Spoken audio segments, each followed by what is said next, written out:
Hey guys, welcome to another video. Today we've got the assembly, tune and balance. Now this is probably the most important part about the vehicle.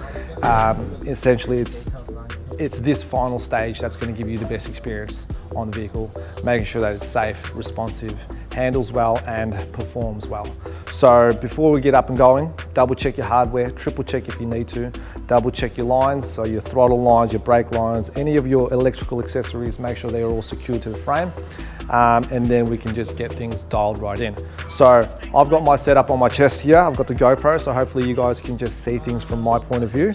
And we'll just start off on the main things. So firstly, we've got the tires. Now your tires can range between 13-inch, 16-inch, semi-slicks, whatever. Make sure you guys select the right tires for your type of terrain, and it's going to essentially give you the driving experience that you're looking for. Now these ones here, these are your 16-inch off-road tires. They're going to be perfect for off-road. If you're going to be using them on, flatter terrains, it's still going to work, but do not use these on bitumen. They will shred like cheese. Now, cool thing about these, you can have these down to a low PSI, which is going to give you better footprint. So if you're taking it off-road, even as low as 13 PSI is okay.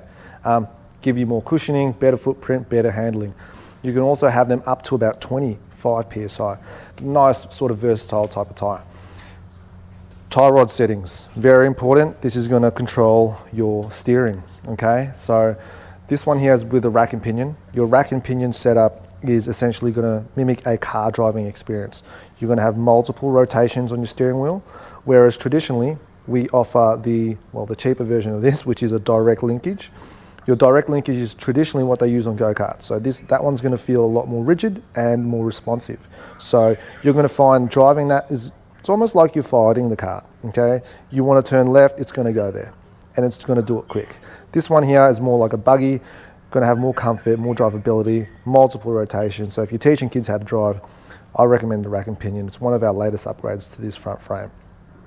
They both have the same type of settings, which means when you're dialing it in, your tie rods are the ones that set your wheels. So we like to have our wheels set directly flush with the back wheel, just by default.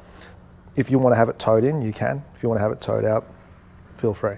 The difference is toe in allows you to drive straight. It's going to track the vehicle nice and straight, nice and linear. So if you are having a lot of more top end speed, then having it towed in is going to be a lot more beneficial for you. Towed out, if you're doing a lot more tricky turns and you want the kart to feel a little bit more responsive and handle well, then yeah, that would be a good thing.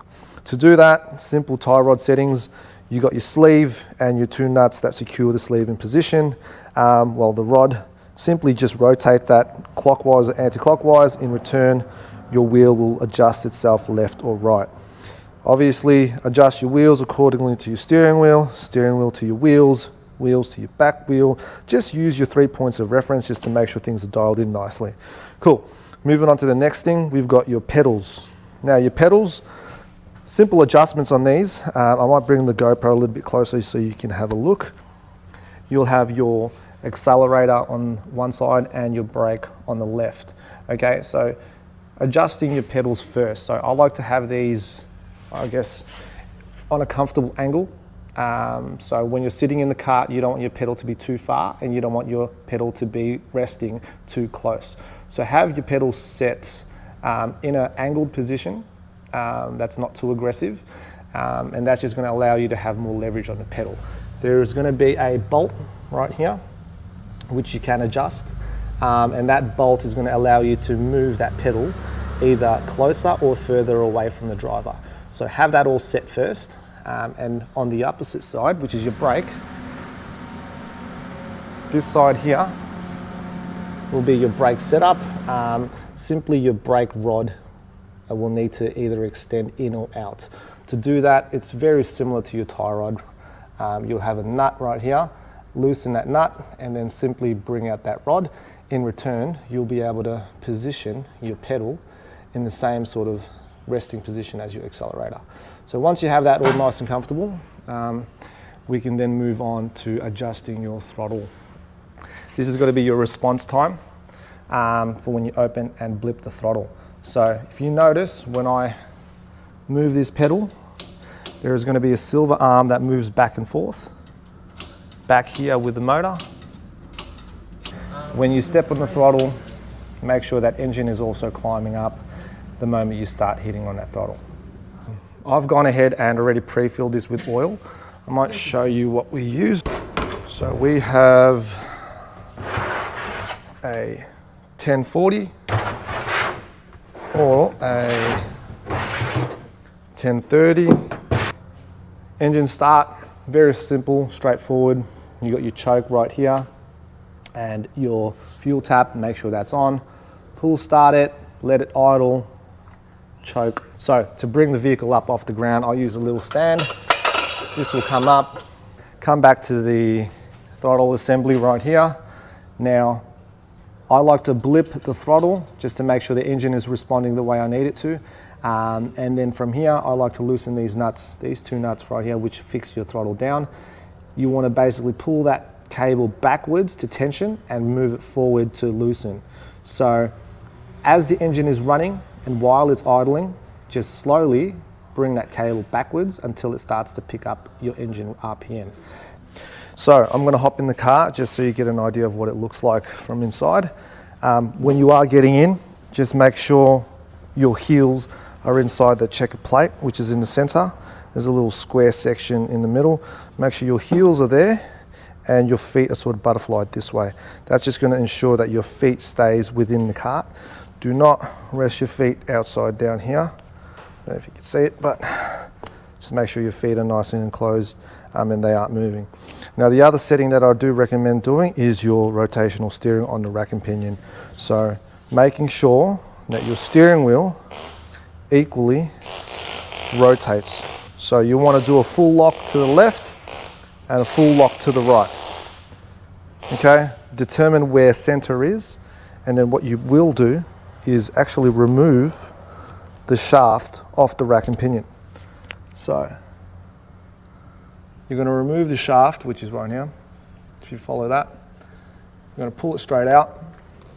Then you're going to move your steering wheel straight, slide it back in place, and then that's just going to ensure that the steering is nice and equal on both sides. So let's get out the cart and let's work our way to the back section. Back section is your engine itself. Not too many adjustments here aside from your idle control. Okay, so there's a little black screw right here. Simply dial that in just to make sure your idle is nice and stable. You don't want it too high, you don't want it too low so that it's stalling on you, okay? So just adjust your idle, make sure that's running good, and only do that when the engine is warm. Then you have these things right here, which are your engine pullers. These two bolts. That will pull your engine back. Why would you want to do that? Your chain tension. So you're going to notice your chain, which is right here, which drives that rear axle sprocket. It's going to feel nice and tight. By manufacturing default, this is going to feel tight. You can leave it as it is. It will tend to stretch over the time that you own the vehicle. Obviously, the longer you use it, it will stretch. When it does stretch, you're going to notice a bit of sag, okay? So sagging on the chain is okay. Excessive sagging is obviously something that needs to be monitored and addressed quite swiftly. So to do that, you're going to have engine pullers right here. Your engine pullers will essentially just pull back the motor.